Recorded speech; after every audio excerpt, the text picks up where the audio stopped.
Man, I gotta tell you right now, it is flabbergasting to me to think that in this last year, with everything we've gone through, that more millionaires have emerged in record time than ever before. And that's because it is the most important and biggest time to be in business for yourself. In fact, you can make more money owning your own business and having someone else run it than you can doing literally hundreds or even 1,000 real estate deals. Take it from me, I've done over $1 billion in real estate transactions. But today I want to do something kind of fun and different. You see, I've been studying the life of Jeff Bezos, and it turns out he has 7 tips for anyone that wants to crush it in business. And today, I'm going to share them with you. One shot, now the future is yours. Go! I'm turning dreams into reality. Yeah, it's one shot, now the future is yours. Go! You know, it's interesting because I understand a lot of the tips that Jeff's going to be sharing with us today. One of the things that I'm doing right now in my personal life is I'm literally buying a business every month. Either buying a business, I'm merging with another business, and over the next 2 years, I have a goal of starting 36 new businesses or acquiring a total of 36 businesses. And why? Because when you understand the tips that I'm going to be sharing with you today, and when you actually embody them in your business, you can absolutely crush it financially in a way that real estate will always lag behind on. Well, I'm going to tell you right now, I'm not a billionaire yet. I'm on my way. But I got to tell you, I love the 7 business tips that we're going to be talking about from this billionaire. Which billionaire? Well, we're talking about none other than Jeff Bezos, by the way, whose net worth is a very, very awesome $201 billion. I just got to say, why Jeff Bezos? Because he has the results and because he's willing to teach and share. You know, most people, they think that education comes from school, or then they're like, oh, education comes from books. Nothing, no education will ever touch what you can learn from someone that is a mentor that already possesses the results that you're looking for. That's why today we're talking about Jeff Bezos, because he has 7 specific tips on how to win in the game of business. And if you've ever thought, business is kind of scary, business is kind of risky, I just got to tell you, that's what you hear from people that have never mentored with someone that has made a lot of money in business. So school's in session, and let's show you how to increase that financial genius and make a lot of money doing it.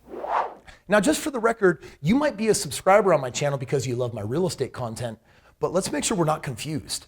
Owning real estate is a business. It's a real estate business. I'm also an online influencer. So guess what? That's also a business. In fact, when you start a business, you get access to 250 different government write-offs, and you should make it a goal to just be in business for yourself.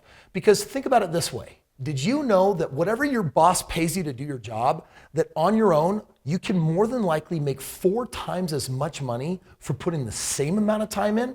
Or inversely, you could literally work a quarter of the time for the same amount of money that you're paid today. It pays to be in business as long as you know what you're doing. And that is why we're going to learn from Mr. Jeff Bezos. Tip number 1. The best customer service is if your customer does not need to call you. In other words, create such an amazing experience or product or service that does the job so well that no one needs to call in and say, I'm frustrated, or something broke, or I don't know what to do. That means that you have a problem with your product or service. And guess what? How many people reach out to Amazon and say, hey, I don't know how something works? They've kind of created a product that does such an amazing job. It sells itself, and it works the way it's supposed to. One of the things that I love about Jeff is that he's a risk taker. Amazon was a huge risk. I mean, seriously, are you kidding me? Getting people all over the world to get comfortable buying things online without being able to touch and feel and taste it first, and then all of a sudden figure out how to ship it to you in the next 24, 48 hours.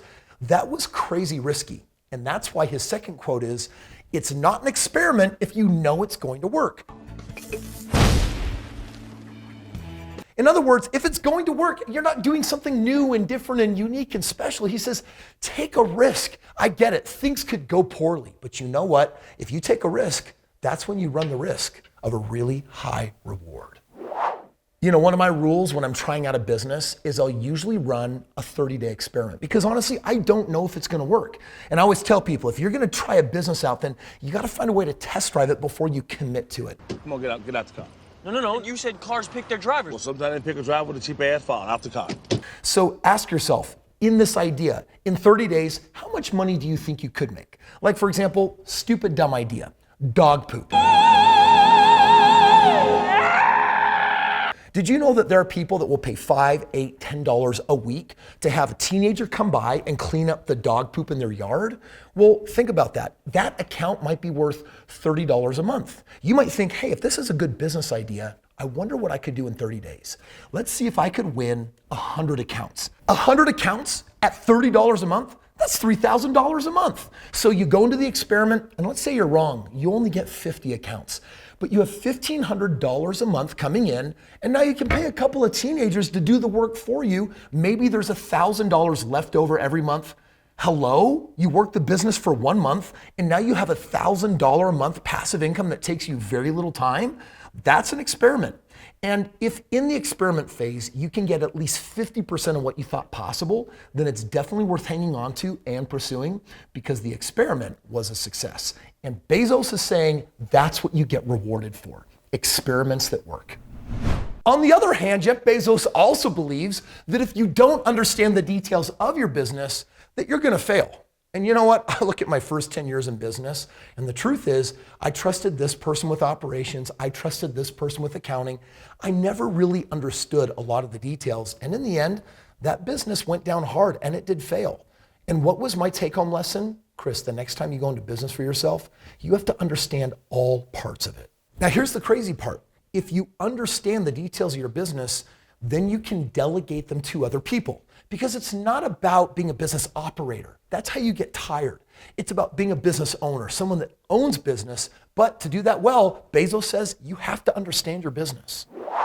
I love this next tip because 4 years ago, I had an experience, changed a little detail of my business and increased my results 400%.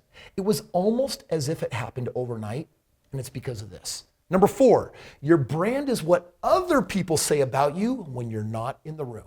In other words, everyone's always like, okay, we're gonna design our brand, the look and feel, the logo, what we want people to experience. Listen, your customers are the ones that you should be caring about because ultimately they're the ones that are defining your brand.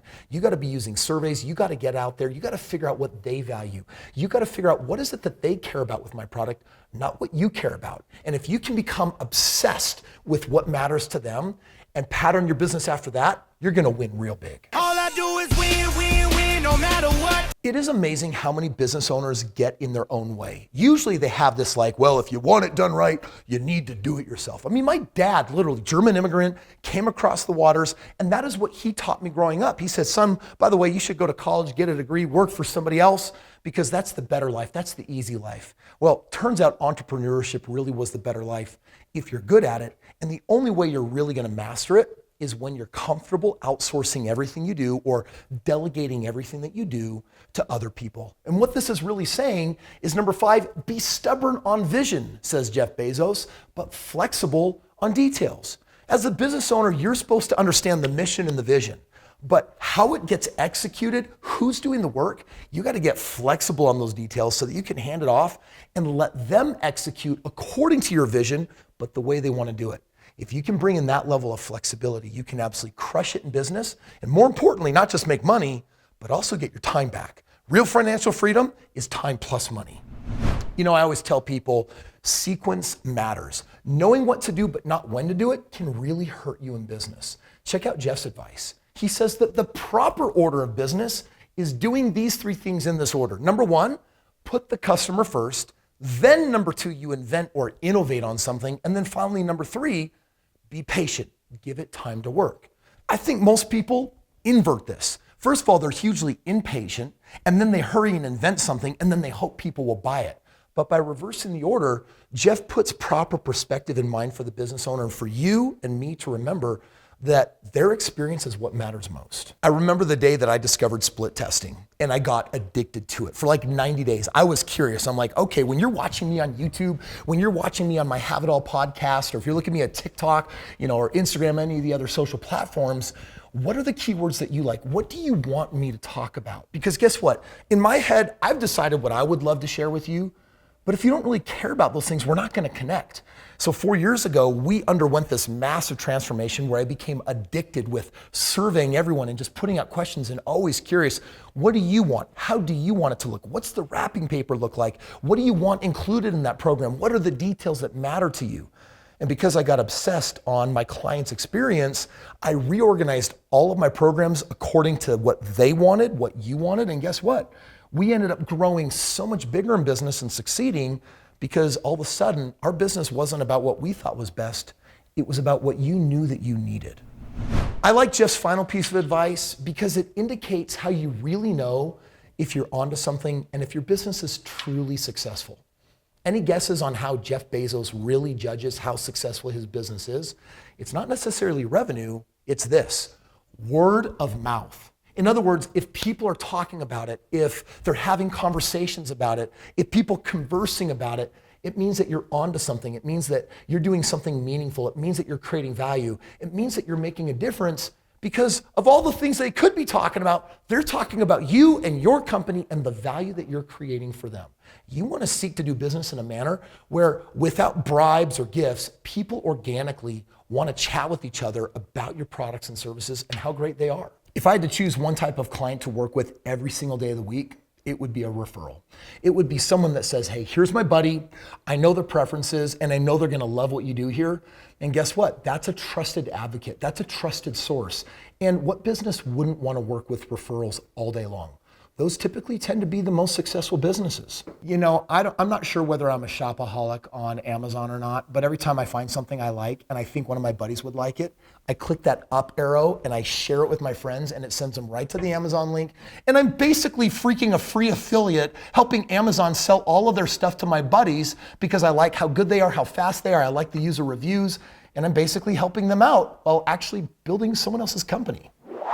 Now listen, today we've been learning 7 business tips from a billionaire. Thank you, Jeff, really appreciate you. And more than that, I love finding businesses that meet all of that criteria. And right now, if you're up a creek without a paddle and you're like, Kris, I wish I had a business that met that criteria, I've got several of them. And if you wanna know what they are, click the link below, check out the businesses called 7-Figure Hustle and these 1 or 2 hour a day side gigs that I help people get started that are often powerful enough to completely replace your job income. If you're looking for more income streams and you're looking for smart businesses that follow those tips, you'll find it in the click below. You know, if this millionaire had to start entirely from scratch, you might be wondering, what would Kris do and how long would it take him to become a multimillionaire? I actually made a video just about this, and if you want to know exactly what I would do, check this video out. I'll show you how to get your fastest running start at your next million. But 100 accounts at $30 per account, how much money is that? That's $30,000 a month. That is no small business. Did I do my math wrong? What's 100 times 30? It's 3,000. I'm sorry. Okay, different angle. What did I